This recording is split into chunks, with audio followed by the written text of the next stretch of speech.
আজকে আমরা সবাই ভোটার। হঠাৎ করে বিজেপি ঠিক করলো কি করে জিতবো, নাম বাদ দাও।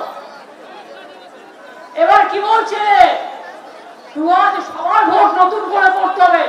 আগে কথাগুলো শুনে নি, এটা টাইম পাবে। কি বলছে, নতুন করে সবাইকে ভোটে নাম তুলতে হবে। কেন? এটা বিজেপির চালাকি। এর পেছনে এনআরসি চক্রান্ত আছে। সবাই ভালো করে শুনুন, মাথায় রাখুন। আসামে 7 লক্ষ বাঙালিকে বাদ দেওয়া হয়েছিল, যারা কিন্তু হিন্দু বাঙালি হয়েছিল। সংখ্যালঘুদেরও বাদ দিয়েছেন। আজকে রাজবংশী তপশিলি সম্প্রদায় কুচবিহারে নোটিশ পাঠাচ্ছেন, আলিপুরদুয়ারে তপশিলি শীল পরিবার নোটিশ পাঠাচ্ছেন, মধ্যপ্রদেশের একটি ট্রাইবেল মেয়ে, তার বাড়ি মালদায়, তাকে বাংলাদেশে পাঠিয়ে দিয়েছে। এত অত্যাচারী আপনারা বিজেপি, লজ্জা করে না? ছি ছি ছি, এনআরসি ছি ছি ছি। এই ভোটার লিস্টের নামে বিজেপি পার্টি লিস্ট তৈরি করলে একটাও ভোটারের নাম যেন বাদ না যায়, এটা মাথায় সবাইকে রাখতে হবে। ভুলে যান পার্টি, ভুলে যান রাজনৈতিক দল। আপনার ঠিকানা আপনাকে রক্ষা করতে হবে। সরকারি কর্মচারীদের ভয় দেখানো হচ্ছে। কালকে আবার 2 জন অফিসারকে নোটিশ পাঠানো হয়েছে, কিনা তাকে সাসপেন্ড করা হলো। আমরা বলি, তোমার ইলেকশন এখন ডিক্লেয়ার হয়েছে, কোন আইনের বলে তুমি নোটিশ পাঠিয়ে দিচ্ছ, সাসপেন্ড করছো, আর বলে দিচ্ছ এফআইআর করতে হবে না? আমি কারো কোনো পানিশমেন্ট করতে দেব না, এটা মাথায় রাখবেন। ভয় পাওয়ার কোনো কারণ নেই। বিজেপি রবীন্দ্রনাথ ঠাকুর গান্ধীজিকে নিয়ে একটা কবিতা লিখেছিলেন, সেখানে লাস্ট লাইন ছিল, ভয় না পেলে ভয় দেখাবে কাকে। আজকে কি বলছে, তুমি অফিসারদের ভয় দেখাচ্ছ, পুলিশকে ভয় দেখাচ্ছ।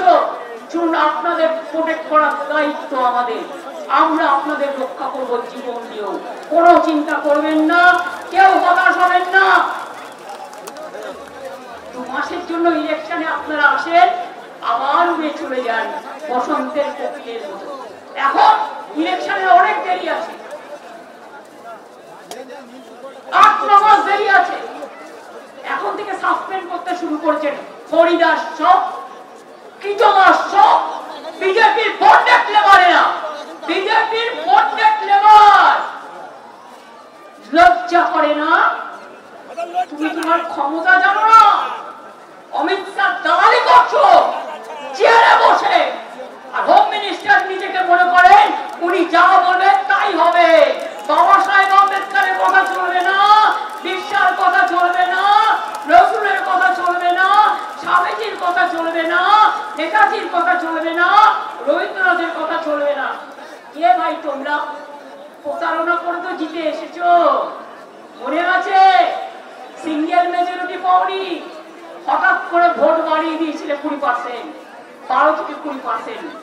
ইলেকশন কমিশনের সাহায্যে তোমরা যদি মনে করো বাংলা থেকে ভোটারদের নাম বাদ দেবে, তাদের অস্তিত্ব বিপন্ন করবে, এখানে কলমে এনআরসি করবে, শুনে রাখুন কি বলছে।